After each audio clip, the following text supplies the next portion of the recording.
இந்த தேவன் நம்மிடத்துல ஒரு வித்தியாசமான ஒரு வார்த்தையோடு கூட காலங்களில் அவர் இடைப்பட வல்லவராக இருக்கிறார்.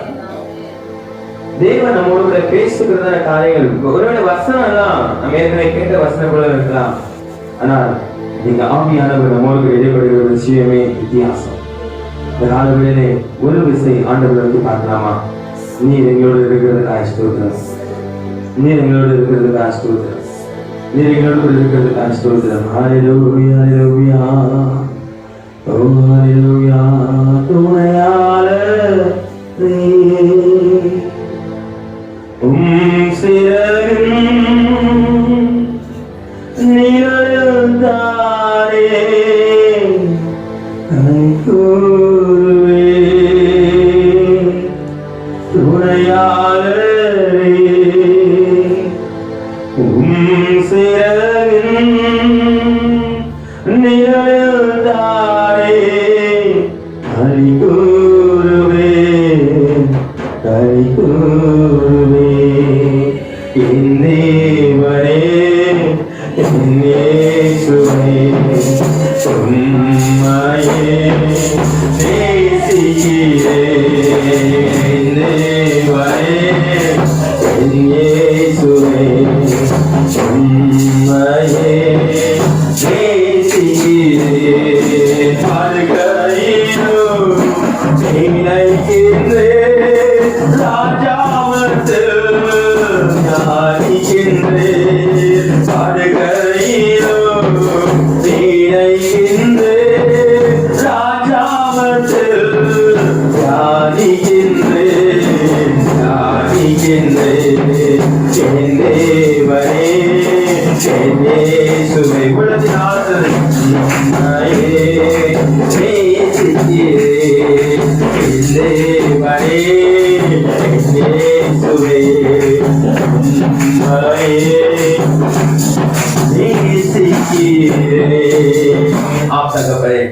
நாங்கள் நேசிக்கிறபடினாலே இந்த காலவெளியில எங்களுக்கென்று என்ன மன்னாவை வைத்திருக்கிறதோ அந்த வார்த்தையை எங்களோடு பேசுவதாக, அடிகளோடு இடைப்படுகிறாக.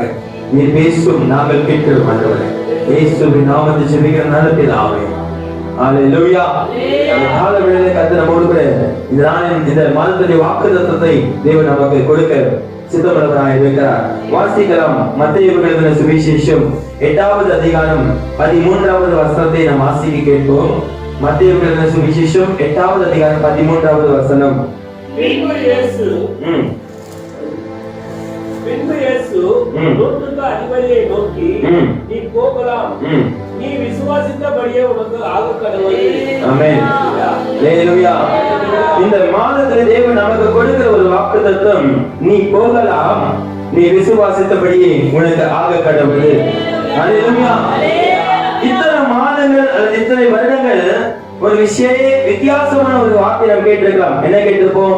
கர்த்தரின் மேய்ப்பராக இருக்கிறார், கர்த்தர் மேலும் பாரத்தை வைத்து விடு, அவர் நித்தமும் உன்னை நடத்துவார். இது எல்லாத்தையும் நம்ம கேட்டுட்டு வந்திருக்கிறோம். இந்த மாதம் தேவன் நமக்கு ஒரு வேலையை வைக்கிறார். இங்க என்ன அப்படின்னா, நீ விசுவாசித்தபடி உனக்கு ஆகக்கடவுள். ஹல்லேலூயா. இவ்வளவு நாள் நான் உனக்கு கொடுத்துட்டு இருந்தேன், இப்ப ஆண்டவர் சொல்றாரு, நீ என்ன விசுவாசிக்கிறியோ அதை பெற்றுக்கொள்ள போகிற. ஆமென். ஹல்லேலூயா. இந்த திருச்சபை போதகராக இருக்கட்டும், இந்த சபை மக்களா இருக்கட்டும், மூப்பர் குடும்பமா இருக்கட்டும், யாராக இருந்தாலும் இந்த மாதம் நீங்க விசுவாசிக்கிறது நடக்கும். நீங்க எதை விசுவாசிக்கிறீங்களோ அதை கர்த்தர் செயல்படுத்துவார். அதுதான் கர்த்தர் திட்டமும் தெளிவுமாக சொல்லுகிறார். ஹல்லேலூயா.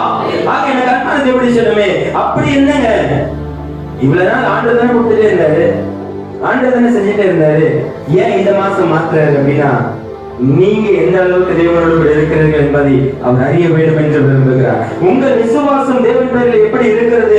ஆணிதரமான விசுவாசமா இருக்கிறதா, அல்லது ஏதோ கொஞ்ச நெஞ்ச விசுவாசத்தோடு வாழ்ந்து கொண்டிருக்கிறோமா, ஏதோ ஒட்டிக்கிட்டு ஒட்டனமா வாழ்ந்து இருக்கிறோமா என்பதை கர்த்தர் இந்த மாதத்திலே உங்களுக்கு தெளிவுபடுத்த விரும்புகிறார். ஹல்லேலூயா.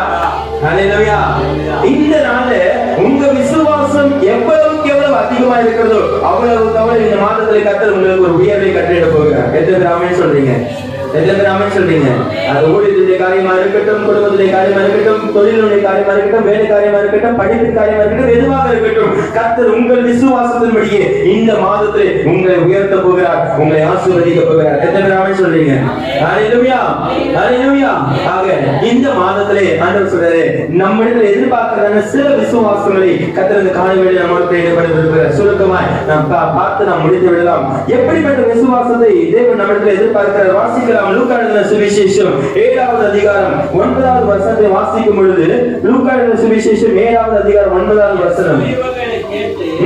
அவனை குறித்து ஆச்சரியப்பட்டு திரும்பி தமக்கு பின் செல்லுகிற திரளான ஜனங்களை நோக்கி, இஸ்ரவேலருக்குள்ளும் நான் இப்படிப்பட்ட விசுவாசத்தை காணவில்லை என்று உங்களுக்கு சொல்லுகிறேன் என்றார். வசனம் அருமையா சொல்லுகிறது. இஸ்ரவேலர்களுக்குள்ளும் நான் இப்படிப்பட்ட விசுவாசத்தை பார்க்கவில்லை என்று சொல்லி என் ஆண்டவர் இன்றைக்கு சொல்லுகிறார். ஹalleluya. ஆண்டவரை ஆச்சரியப்படுகிறதான ஒரு விசுவாசம். ஆண்டவருக்கே அது ஒரு ஆச்சரியமா இருக்குது. என்ன ஆகுது? நாம தான் எல்லாருக்கும் அற்புதத்தை செய்யற ஆளு, நாம தான் எல்லாருக்குமே எல்லா சேவையை சந்திக்கிற ஒரு ஆளு, நாம தான் எல்லாமே கொடுக்கிற ஒரு ஆளு.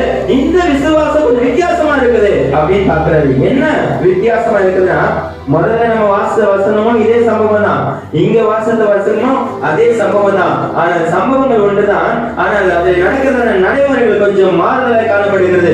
இங்கே வாசிக்கும் பொழுது 7வது அதிகாரம், லூக்கா 7வது அதிகாரம் 7வது வசனத்தை வாசிக்கும் பொழுது, நான் உம்மிடத்தில் வரவும் என்னை பத்திரனாக எண்ணவில்லை, ஒரு வார்த்தை மாத்திரம் சொல்லும், அப்பொழுது என் வேலைக்காரன் சொந்தமாவான். நான் உம்மிடத்தில் வரவும் நான் இல்லைன்னு என்னை பாத்திரனாக நான் எண்ணல. ஹalleluya. இந்த சம்பவத்துல என்ன நடக்குதுன்னா, நூற்றுக்கு அதிபதியானவன் 2வது வசனம் பாருங்க. நூற்றுக்கு அதிபதியாகிய ஒருவனுக்கு பிரியமான வேலைக்காரன் வியாதிப்பட்டு மரண அவஸ்தையாயிருந்தான். இயேசுவை குறித்து கேள்விப்பட்ட பொழுது அவர் வந்து தன் வேலைக்காரனை குணமாக்க வேண்டும் என்று அவர் வேண்டிக் கொள்ளும்படி யூதருடைய மூப்பரை அவருக்கு அனுப்பினான். அவர் இயேசுவிடத்தில் வந்து அவரை கருத்தாய் வேண்டிக் கொண்டு நிறுத்த இந்த தயவு செய்வதற்கு அவன் பாத்திரனா இருக்கிறான். வசனம் பாருங்க. போய் சொல்றாங்க, எப்படி சொல்றாங்க? நீ வந்து அற்புதம் செய்யறதுக்கு அவன் பாத்திரனா இருக்கிறான் என்று சொல்லுகிறாங்க. ஆனால் அவன் தம்முடைய ஜனத்தை நேசிக்கிறான். நமக்கு ஒரு ஜெப ஆலயத்தை என்ன பண்ணிருக்காங்க? கட்டி கொடுத்துருக்கான்.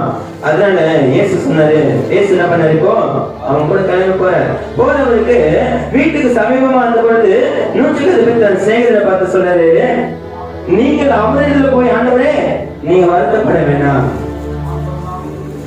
சரியா? ஆண்டவர் எங்க வந்திருக்காரு? ஆண்டவரை கூப்பிடதான் அனுப்பிச்சான். கூப்பிட்டு வா, வந்து சுகம் அடையிட்டோம், என்னால சுகம் அடையிட்டோம், இப்ப கூட்டிட்டு வான்னு சொல்லிதான் அனுப்பினான். ஆனா ஆண்டவனும் இவங்களுடைய பேச்சை கேட்டு என்னது, அவன் ஜனத்தை நேசிக்கிறான், நமக்கு ஒரு ஜெப ஆலயத்தை கட்டி கொடுத்துருக்கான். இதெல்லாம் பார்த்த உடனே ஆண்டவருக்கு ஒரு மகிழ்ச்சி, அந்த ஆளை பார்க்கணுன்றது.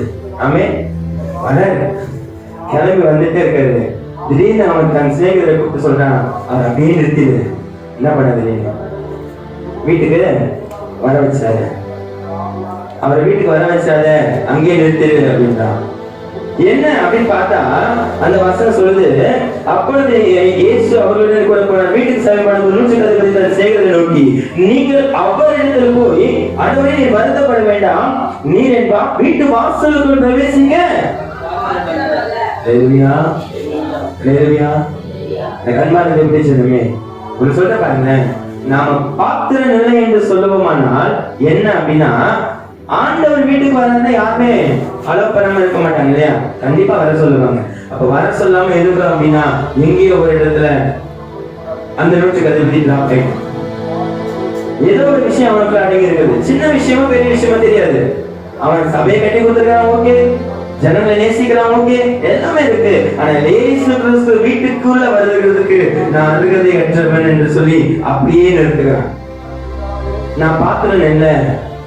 அதான் 7ஆம் வசனத்துல சொல்றான், நான் உங்களிடத்தில் வரவும் என்னை பாத்திரனாக எண்ணவில்லை என்று சொல்லுகிறான். எனக்கு அன்பானவர்களே, ஒரு சம்பவத்தை லூக்கா 5ஆம் அதிகாரம் 8வது வசனம் சொல்லுகிறது. சீமோன் பேதுரு அதை கண்டு இயேசுவின் பாதத்தில் விழுந்து, ஆண்டவரே நான் பாவியான மனுஷன், நீர் என்னை விட்டு போக வேண்டும் என்றான். ஏன் இந்த சம்பவத்துக்கு அந்த சம்பவத்துக்கு பாருங்க, அவன் ஏன் பாத்திரவானா இல்லைன்னா அப்ப இந்த சம்பவம் இணையுது. இவன் ஆண்டவரை போன்றான். ஏன் போன்னு சொல்றான்? நான் பாவியான மனுஷன்,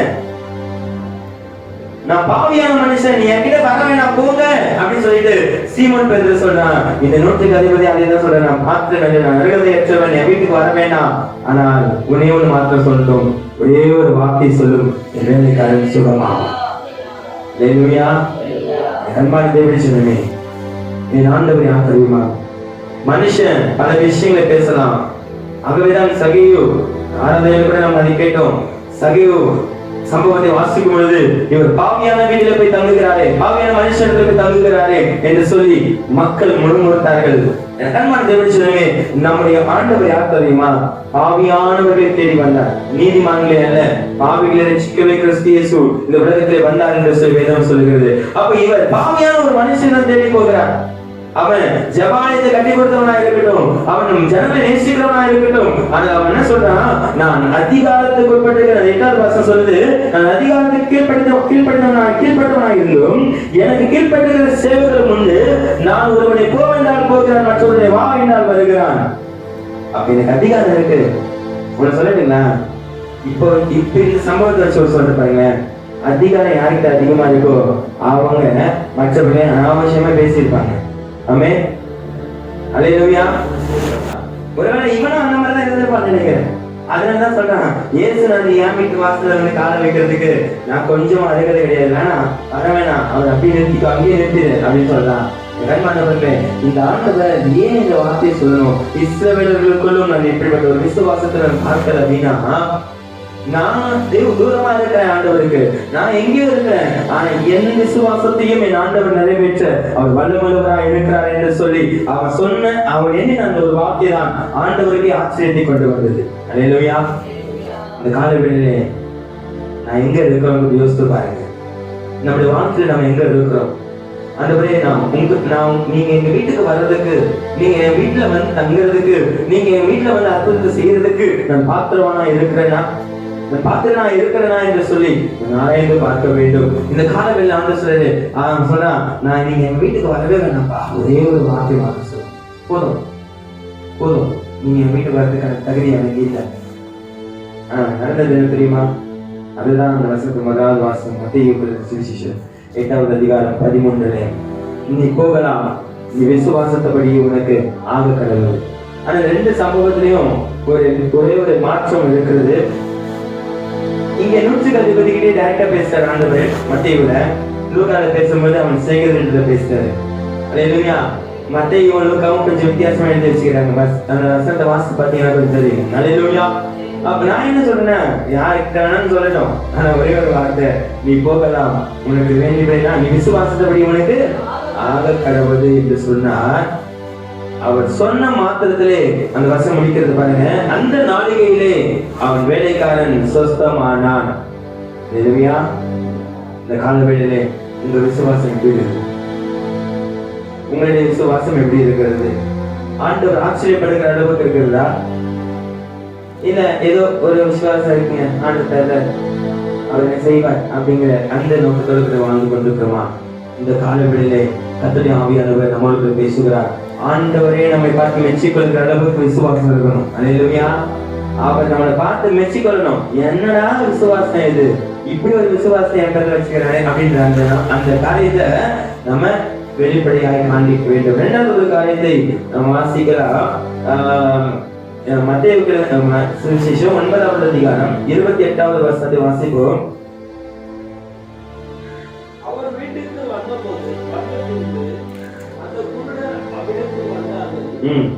அவர்களை நோக்கி, இதை செய்ய எனக்கு வல்லமை உண்டு விசுவாசத்தில் இருந்தார் என்று கேட்டார். அதற்கு அவர்கள், ஆம் விசுவாசிக்கிறோம் ஆண்டவரே என்றார். போதும். இங்க இந்த வசனத்தை பாருங்க. ஆண்டவர் கேட்கிற அந்த குருடர்களை பார்த்து, இதை செய்ய எனக்கு வல்லமை உண்டு என்று விசுவாசிக்கிறீர்களா? இந்த மாசம் அதுதான் டெஸ்ட் உங்ககிட்ட கொடுத்துட்டு. ஆமென். இந்த மாசம் டெஸ்ட் உங்ககிட்ட தான். ஆண்டவருக்கு எவ்வளவு பெரிய வல்லமை இருக்கிறது நம்ம செக் பண்ணி பார்க்க போறோம். ஆமென். அல்லேலூயா. ஆண்டவர் எப்படிப்பட்டவர், அவருடைய வல்லமை என்னது என்பதை நம்ம ஆராய்ந்து செக் பண்ணி பார்க்க போறோம் இந்த வாட்டி. ஒரு நாள் ஆண்டவர் பார்த்து கேட்டுட்டு இருந்தோம், டாடி நீங்க என்ன செய்ய போறீங்க, எனக்கு என்ன கொடுக்க போறீங்க, என்ன பண்ண போறீங்க அப்படின்னு தான் கேட்டுட்டு இருந்தோம். இப்போ நம்முடைய அப்படியே டோட்டலா மாற்றம். என்ன மாற்றம் அப்படின்னா, என் ஆண்டவர் எப்படிப்பட்டவர் நானே செக் பண்ணிக்கிறேன். ஹல்லேலூயா, ஆமென். ₹1 கடன் வாங்க வச்சிட்டாருன்னா அவருக்கு வல்லமை இல்லைன்னு அர்த்தம். கடனே இல்லாம இந்த மாசம் நடத்திட்டாருன்னா அவர் வல்லமை படைச்சவர்கள் அர்த்தம். ஹல்லேலூயா. சின்ன உதாரணம் இது. ஆமென். ஒரு வேலையும் பட்டினி போடாம சாப்பாடு கொடுத்தாருன்னா அவர் வல்லமை உள்ளவர்னு அர்த்தம். ஒரு வேலையாவது பட்டினி போட்டாருன்னா அவர் வல்லமை இல்லைன்னு அர்த்தம்.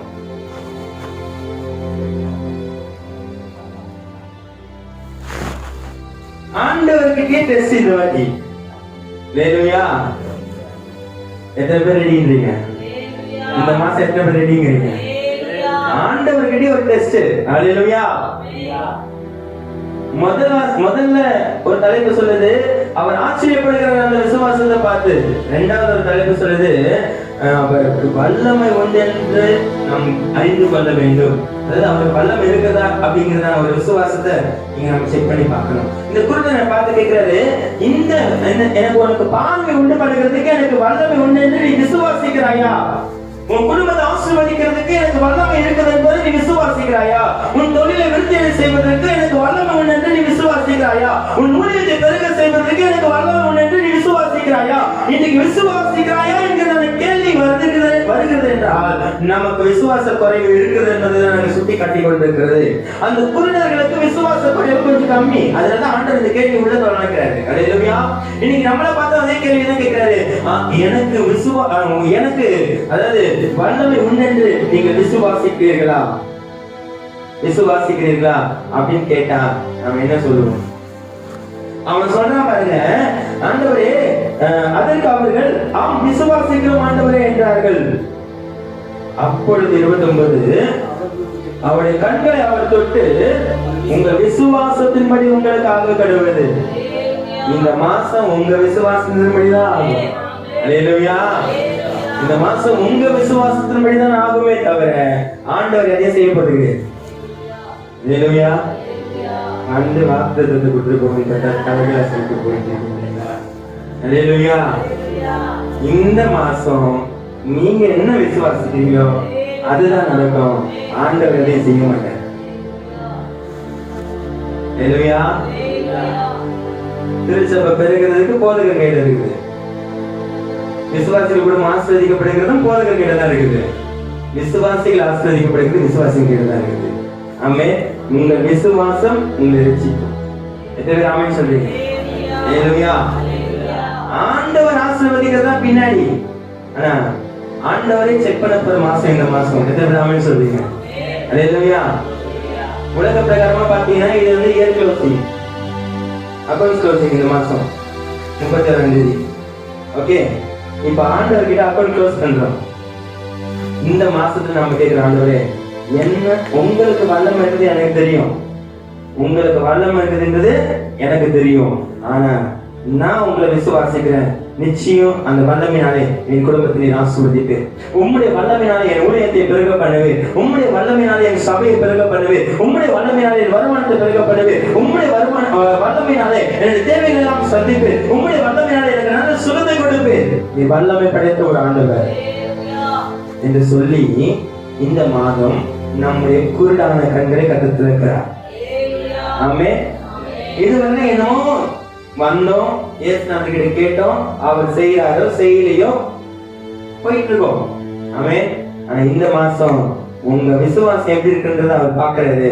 நிச்சயம் அதை செஞ்சு முடிப்பார். எத்தனை பேர் ஆமென் சொல்றீங்க? நிச்சயம் செஞ்சு முடிக்க போகிறார். வசனம் சொல்லுகிறது, அதாவது ஏசாயா 43வது அதிகாரம் 8வது வசனத்தை பாருங்க. முடிச்சிடலாம்.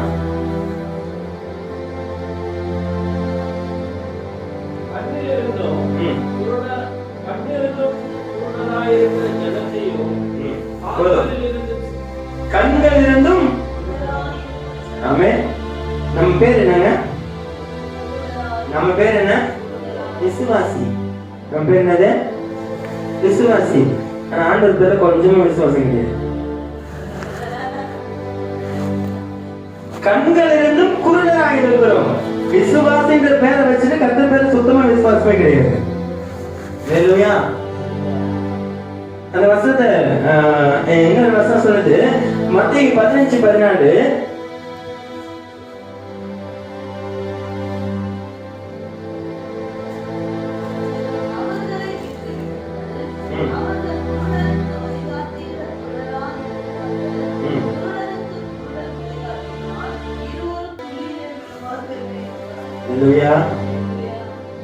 விசுவாசம் இல்லாதவன் விசுவாசி இன்னொரு விசுவாசி வழிநடத்தினா எப்படி இருக்கும் கொஞ்சம் யோசிச்சு பாருங்க. எனக்கே விசுவாசம் இல்லை, ஏன் சார் செய்வாரு? நான் போயிட்டு இன்னொருத்தர் போய் விசுவாசத்துக்குள்ள நடத்த முடியுமா? ஒரு குருடர் இன்னொரு குருடர் வழி நடத்திட்டு போக முடியுமா? ஏன்? தடுமாறி கீழே விழுந்துருவாங்க. அதுதான் இங்க விசுவாசமே இல்லாம இன்னொருத்தர் விசுவாசத்துக்குள்ள நடத்துனா நம்மளும் விடுவோம், அவங்களும் விடுவாங்க. ஹalleluya. அப்ப நீங்க இந்த காலவெளியில ஆண்டவர் இந்த மாதத்துல நமக்கு சொல்றாரு, நீ விசுவாசி ஆனால், என்னை விசுவாசிக்கிறவர்கள் ஆனால் என்னிலே வல்லமை உண்டு என்று நீங்கள் விசுவாசிக்கிறீர்களா? முதலாவது நீங்க விசுவாசிங்க, பிறகு மற்றவங்க விசுவாசி ஆகுங்க. ஹalleluya. நான் யாருன்றதை ஃபர்ஸ்ட் நீங்க தெரிஞ்சுக்குங்க, அதுக்கு பிறகு மற்றவங்க கிட்ட போய் சொல்லுங்க. நானே ஓட்டாண்டி இன்னொரு ஆள் கிட்ட போயிட்டு என் ஆண்டவர் உயர்த்து வர சொன்னா உன்னோட கூட சேர்ந்து வரவனும் கீழே விழதான் செய்வான். எத்தனை பேர் அமைச்சு சொல்றீங்க? ஹalleluya. சோ இந்த மாசம் டெஸ்டிங் மாசம். ஹalleluya. விசுவாசிக்கிறோம், அவருக்கு வல்லமை இருக்குதுன்றதை செக் பண்றோம், இருக்குதா இல்லையா? ஹalleluya. ஹalleluya. ஆக என்ன வசனம் சொல்லுகிறது? யோவான் எழுதின சுவிசேஷம் 9:24-25 வாசிக்கும் பொழுது,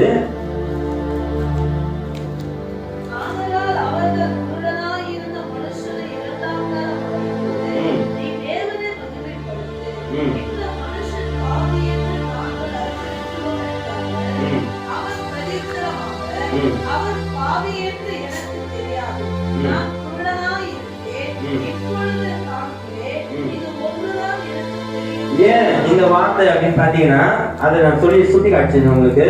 அதே மத்தேயு 9வது அதிகாரத்துல வாசிக்கும் பொழுது, மத்தேயு 9வது அதிகாரம் 30வது வசனம் வாசிக்கும் பொழுது, உடனே அவருடைய கண்கள் திறக்கப்பட்டது, இதை ஒருவரும் அறியாதபடிக்கு என்ன பண்ணுங்க.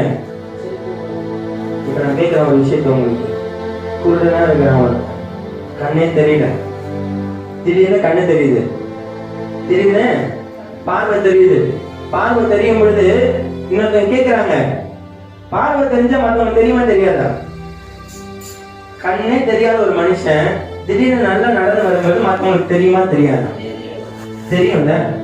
ஆனா ஆண்டவர் என்ன சொல்றாரு? இந்த 9வது அதிகாரம் 30 என்ன சொல்றாரு?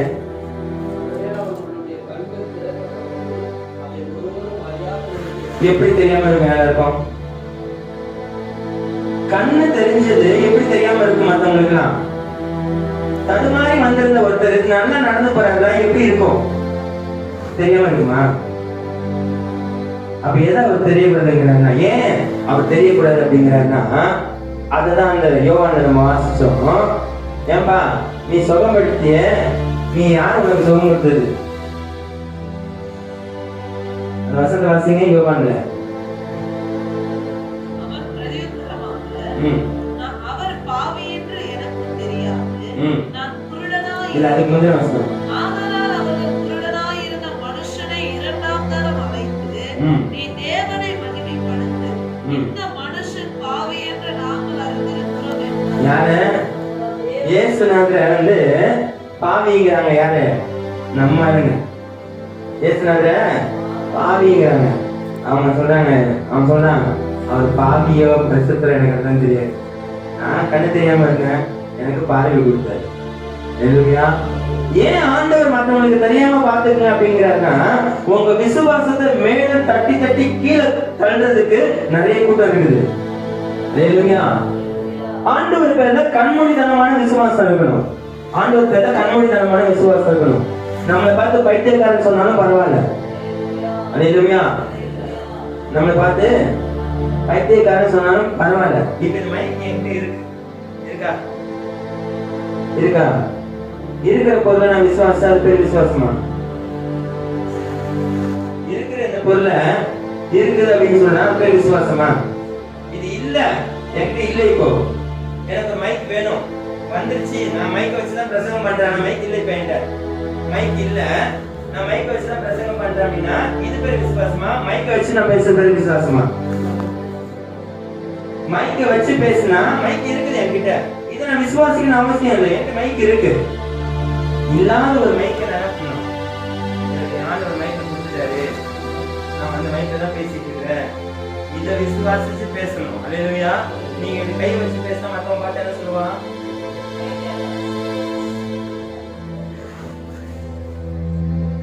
இதுதான் விசுவாசம். மத்தவன் பார்க்கிறதுக்கு நம்ம பைத்தியக்காரன் மாதிரி இருக்கணும்.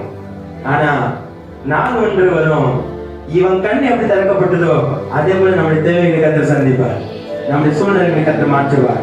இதுதான் நம்ம ஆண்டவர். எதிர்விடாமல் சொல்றீங்க, எதிர்விடாமல் சொல்றீங்க. இன்னைக்கு இந்த கால வேளையில இந்த மாசத்துல இதுதான் நடக்க போகுது. இருக்கிறத வச்சு விசுவாசிக்காதீங்க. அல்லேலூயா. ஜீவவாத ஐக்கிய சபை வீட்டின் புயாத மக்களையே சொல்றேன், இருக்கிறத வச்சு விசுவாசிக்காதீங்க. இல்லாத ஆத்மாவை கணக்கு போடுங்க. அல்லேலூயா. எந்த சபைக்குமே போகாத எத்தனை ஆத்மா இருக்குது, உங்களுக்கு தெரிஞ்ச பேரெல்லாம் சொல்லி ஜெபம் பண்ணுங்க, அதை கற்று கொண்டு வருவார். ஆமென். இங்க வர ரூத்தமாவுக்கும், இங்க வர உபவாசத்துக்கும், இங்க வர ஆபிரகாம் ஜெபம் பண்ண வேணாம், அவங்க தொடர்ந்து வருவாங்க. வராத ஆத்மாவுக்கு ஜெபம் பண்ணுங்க, அதை கற்று கொண்டு வந்து நடப்போம். எத்தனை சொல்லுங்க. அல்லேலூயா. இருக்கிற பொருளுக்கு வேணாம், இல்லாத பொருளை விசுவாசி ஜெபம் பண்ணுங்க. அல்லேலூயா. கர்த்தருடைய வல்லமை வெளிப்பட போகுது இந்த மாசத்துல. எத்தனை ஆமென் சொல்றீங்க? ஆவியானவர் வெளிப்பட போகுது. எத்தனை ஆமென் சொல்றீங்க? இன்னைக்கு தேவனுடைய வல்லமை நமக்கு அசைவாடி கொண்டிருக்கிறது. ஆவியானவருக்கு வல்லமை உண்டு, பரிசுத்த தேவனுக்கு வல்லமை உண்டு. அவர் நிச்சயம் அற்புதங்களை செய்ய வல்லமையுள்ளவராக இருக்கிறார். இந்த மாதம் உங்களை செக் பண்ண சொல்றாரு. இதுவரை நான் உங்களுக்கு கொடுத்துட்டு தான் இருந்தேன், இதுவரை நான் செஞ்சுட்டு தான் இருந்தேன். இந்த மாசம் உன்னுடைய விசுவாசம் எப்படி இருக்கிறத நான் பார்க்க விரும்புறேன். ஆண்டவர் சொல்றாரு. மூணாவது ஒரு காரியத்தை வாசிட்டு முடிக்க மத்திய சுவிசேஷம் 15வது அதிகாரம் 28வது வசனம் வழியா சொல்லுகிறது. இயேசு அவளுக்கு பிரதியுத்தரமாக, ஸ்திரீயே, உன் விசுவாசம் பெரிது, நீ விரும்புகிறபடி உனக்கு ஆக கடவுது. ஆமென். அல்லேலூயா. ஆண்டவர் சொல்றாரு, உங்க விசுவாசத்தை வைத்துதான் நமக்கு அணைக்க போறாரு. ஆண்டவர் சொல்றாரு, அந்த ஸ்திரீயை பார்த்து சொல்றாரு, உன் விசுவாசம் பெருசுமா, நீ விரும்புகிறது உனக்கு ஆக கடவுது. ஆமென். உங்க விசுவாசம் பெருசா சின்னதா? அல்லேலூயா. ஆமென். கண்மணவர்களே, சபையில போடுங்க, எழுதி போடுங்க, இத்தனை ஆத்மாக்களை கர்த்தர் தருவார். லட்சத்தை போடுங்க, லட்சத்தை போடுங்க, கர்த்தர் பெரிய இடத்தை தருவார், அதை நிரம்பி வழியை செய்வார். அல்லேலூயா. இன்னைக்கு பார்க்கறதுக்கு வேணும் அது பைத்திய கர்த்தனமா இருக்கலாம், ஆனா நாள் ஒன்று வரும், என் கண்ணே பார்க்கும்னு சொல்வார். அந்நிய கண்கள் உன் சொந்த கண்களே காணும். அல்லேலூயா. இன்னைக்கு கண்மூடிதனமான ஒரு விசுவாசம் ஆண்டவர் பேர்ல நீங்க என்ன சொல்லணும்? ஆத்துமாக்களை, அதாவது ஈசிஐ சபையில எல்லாம் எழுதி போட்டிருப்பாங்க, 1,00,000 திருச்சபை 1 கோடி ஆத்துமா, ஒரு சபையில எழுதி போட்டிருப்பாங்க. ஈசிஐ திருச்சபைகளுக்கு போனா அவங்களுடைய வாசகமே ஒரு பெருசா இருக்கும், கொட்ட லெட்டர் எழுதி போட்டிருப்பாங்க, 1,00,000 சபைகள் 1 கோடி ஆத்துமா. அல்லேலூயா. நம்மளுடைய காரியத்திலையும் அதை விசுவாசிக்கணும். நிச்சயமா இந்த புயல பகுதியிலே தேவனுடைய வல்லமை வெளிப்பட போகிறது. எத்தனை ஆமென் சொல்றீங்க? அப்ப நம்முடைய விசுவாசம் பெரிது. அவர் சொல்றாரு, உன் விசுவாசம் பெரிது, நீ விரும்புகிறபடி உனக்கு ஆக கடவுது. ஆமென். ஆண்டவர் தீர்ப்பு சொல்லி முடிச்சிட்டாரு. உன் விசுவாசம் ரொம்ப பெருசுதான், நீ என்ன விரும்புறிய அது நடக்கும் இந்த மாசத்துல. நீங்க என்ன நினைக்கிறீங்களோ அது இந்த மாசத்துல வாய்ப்பு பண்ணி கொடுக்க போகிறார். ஆகவே ஆண்டவர் நோக்கி பார்க்கலாம், கர்த்தர் பெரிய காரியம் செய்ய வருகிறவராக இருக்கு. இந்த சம்பவத்தை மாத்திரம் நான் சொல்லி நான் முடிக்கிறேன். ஏன் சொன்னா, இந்த சம்பவத்துல இவ ஒரு வேதம் சொல்கிறது, அதே 15வது அதிகாரத்துல 24வது வருஷம் பாருங்க, அதற்கு அவர் காணாமல் போன ஆடுக்காக இஸ்ரவேல் வீட்டாளர்களுக்கு தான் அனுப்பப்பட்டேன் என்று வேறு இடத்திற்கு இல்லை என்று சொல்லி ஆண்டவர் சொல்றாரு. என்ன அப்படின்னா, இவர் ஒரு சமாரியன், கானானிய ஸ்திரீ. இவளது கானானிய ஸ்திரீ, இவளுக்கும் இஸ்ரவேல் ஜனத்துக்கும் சம்பந்தமே கிடையாது. சம்பந்தமே இல்லாத ஒரு ஆளு திடீர்னு உள்ள நுழைஞ்சு, என் மக பிசாசினால பாதிக்கப்பட்டிருக்கிறா, அவங்களை நீங்க விடுதலை ஆக்கணும், ரட்சிக்கணும் அப்படின்னு சொல்லிட்டு ஆண்டவரை கேட்கும்போது ஆண்டவர் சொல்றாரு, அம்மா நான் என்ன பண்ண முடியாது, 25 வாசிக்கும் பொழுது ஆண்டவரே எனக்கு உதவி செய்யும் என்று அவர் பணிந்து கொண்டார். 26 பிள்ளைகளின் அப்பத்தை எடுத்து நாய்க்குட்டிக்கு போறது நல்லதில்ல அப்படின்னா. ஏன்னா ஆண்டவர் இந்த உலகத்துக்கு வந்ததே இஸ்ரவேல் ஜனங்களுக்காக தான். ஆண்டவர் இந்த உலகத்துக்கு வந்தது இஸ்ரவேல் ஜனங்களுக்காக தான். நம்ம எல்லாம் எதை பாக்கியம் பெற்றவங்க உள்ள நுழைஞ்சிட்டோம். அல்லேலூயா. அந்த இந்த நாள்ல வந்த மாத்திரத்துல அவர் சொல்ற ஆண்டவர் சொல்றாரு, என்னால ஒண்ணு செய்ய முடியாது, பிள்ளைகளுடைய அப்பத்தை எடுத்து அனுப்ப முடியாது, நாய்க்குட்டிகளும் போட முடியாது அப்படின்னு அதுக்கு அவர் சொல்ற மெயின் ஆண்டவரே, ஆகிலும் நாய்க்குட்டிகள் தங்க எஜமானுடைய மேஜையில் இருந்து விழுகிற துணிகளை தின்னுமே அப்படின்னா என்ன, போற போக்கு ஏதாவது கொஞ்சம் போட்டு போ, நானும் எடுத்துக்கிறேன் அப்படின்றது தான். இல்லையா? ஆண்டவர் பார்த்து அவர் சொல்ற போற போக ஏதாவது கொஞ்சம் போட்டு விட்டு போ, நானும் எடுத்துக்கிறேன் அப்படின்றா. இதுதாங்க விசுவாசம். சம்பந்தமே இல்லாம ஆசிரவரா இப்ப கேட்கிற ஆண்டவர் பார்த்து, தெரியும் எனக்கு நீ செய்ய மாட்டேன்னு தெரியும், இருந்தாலும் அந்த மேட்சில இருந்து கொஞ்சம் துணிக்கு கீழே விழும் பார்த்தீங்களா, அது அந்த நாய்க்கு தின்னுட்டு போயிடுமே, அதே மாதிரி போற வழியில அவங்களுக்கு கொடுக்குற அதே அற்புதத்துல கொஞ்சம் எனக்கு செஞ்சுட்டு போயிடுவேன். இந்த கால வெளியில அப்படிப்பட்ட ஒரு அபிஷேகத்தையும் அப்படிப்பட்ட ஆசீர்வாதத்தை தேவன் உங்களுடைய கருத்தும் என்னுடைய கருத்தும் கொடுத்து வைத்திருக்கிறார். எனக்கு சகோதர சகோதரியே, இந்த கால வெளியில கத்த சொல்றாரு, நீ போகலாம், நீ விசுவாசத்தபடி உனக்கு ஆகத்தவர், நீ போகலாம், நீ விசுவாசத்தபடி உனக்காக கடவுது, நீ போகலாம், நீ விரும்புகிறபடி உனக்காக கடவுது. இந்த காலவெளியிலே நம்முடைய ஆண்டவர் தெளிவாக சொல்லிக் கொண்டிருக்கிறார். ஆகவே என கண்மானத்தை பிடிச்சனமே, என்னுடைய ஒரு நிமிஷம் கண்களை மூடி நம்ம ஆண்டவரை பற்றி பார்ப்போம். ஒரே ஒரு காரியமாக சொல்லுங்க, எனக்கு இது வாக்குத்தத்தமா தெரியுது ஆண்டவரே, ஆனாலும் எனக்கு பரிசு வச்சுக்கிற மாதிரி தெரியுது, எனக்கு ஏதோ ஒரு எக்ஸாம் கொடுத்துருக்கீங்க போல இருக்கு இந்த மாசம், பட் இதை நான் வாக்குத்தத்தமாக எழுதுக்கிறேன். என் விசுவாசத்தை வர்த்திக்க பண்ணுவீராக, எங்கள் விசுவாசத்தை வர்த்திக்க பண்ணுவீராக, எங்கள் விசுவாசத்தை வர்த்திக்க பண்ணுவீராக. இன்னைக்கு ஆண்டவர் சொல்றாரு, நீ போகலாம், நீ போகலாம், நீ விசுவாசத்தபடியே உனக்காக கடவுள். உங்க விசுவாசம் எப்படிங்க இருக்க போகுது இந்த மாசம்? பெருசா இருக்க போதா, சந்தேகமா இருக்க போதா, நடக்குமா நடக்காதான்னு யோசிக்க போறீங்களா, இதை எப்படி யோசிக்க போறீங்க? கர்த்தர் உங்களுக்கு வாக்கு கொடுக்கிறார், நீ விசுவாசத்தபடி உனக்கு நான் செய்வேன், நீ விரும்புகிறபடியே நான் உனக்கு செய்வேன். நீ எதை விசுவாசிக்கிற அது நிச்சயமா நடக்கும். இந்த மாசத்துல நீங்க எதெல்லாம் விசுவாசிக்கிறீங்க அது நிச்சயமா நடக்கும். நான் கொடுப்பேன்னு சொன்னதெல்லாம் போச்சு, இப்ப நீங்க என்ன விசுவாசிங்க, நான் செய்யறேன். எத்தனை பேர் ஆண்டுடைய கருத்தை விட்டு கொடுக்க ஆயத்தமா இருக்கும்? எத்தனை பேர் ஆண்டுடைய கருத்தை விட்டு கொடுக்க ஆயத்தமா இருக்கும்? எங்களுடைய விசுவாசம் உங்க கருத்தில் இருக்குதுப்பா. அந்த விசுவாசத்தை கெடுத்து போறதுக்கு எத்தனையோ பேர் சுத்திட்டு இருக்கிறாங்க. எங்க விசுவாசத்தை குறைச்சு போறதுக்கு எத்தனையோ பேர் சுத்திட்டு இருக்கிறாங்க. அதனால கொலைச்சல வாசிக்கிற விசுவாசிக்கு அவிசுவாசிக்கு சம்பந்தம் ஏது? இன்னைக்கு நாங்க அந்த இடத்துல போய் உட்கார கூடாது. எங்களுடைய விசுவாசம் உங்கள் மேல மாத்திரம் இருக்கணும். பணம் வச்சவங்க கிட்ட, படிப்பு இருக்கிறவங்க கிட்ட, பொருளாதாரம் இருக்கிறவங்க கிட்ட, செல்வாக்கு இருக்கிறவங்க கிட்ட நான் எப்படி விசுவாசத்தை வைக்க மாட்டேன். என்னுடைய விசுவாசம் உங்க பேர்ல மாத்திரம் இருக்கும் இந்த மாசம். எத்தனை பேர் சொல்ல முடியும்? என்னுடைய விசுவாசம் உங்க பேர்ல மாத்திரம் தான் இருக்கும். என்னை ஒப்புப்படுத்துறேன்ப்பா, என்னை ஒப்புப்படுத்துறேன். வருமானம் இல்லதான், வருமானம் இல்லதான், வாங்குறது என்னமோ கொத்தல் பேர போறது மாதிரி போயிட்டே இருக்கு. இன்னைக்கு இந்த மாசம் சொன்னாரு, நீ விசுவாசம் பாரு, அதை உன் கையில தங்க செய்யறேன், அதை உன் கையில் தங்கும்படியா செய்யறேன். கர்த்தர் வாக்கு கொடுத்த உண்மையா செய்வாருங்க. உன் விசுவாசத்தை தான் எதிர்பார்க்கிறேன். விட்டு கொடுக்கலாமா? விட்டு கொடுக்கலாமா? யாருக்கெல்லாம் அந்த ஆணித்தரமான விசுவாசம் வேணும்? ஆண்டவர் ஆச்சரியப்படுகிற அளவுக்கு விசுவாசம் எத்தனை பேருக்கு வேணும்?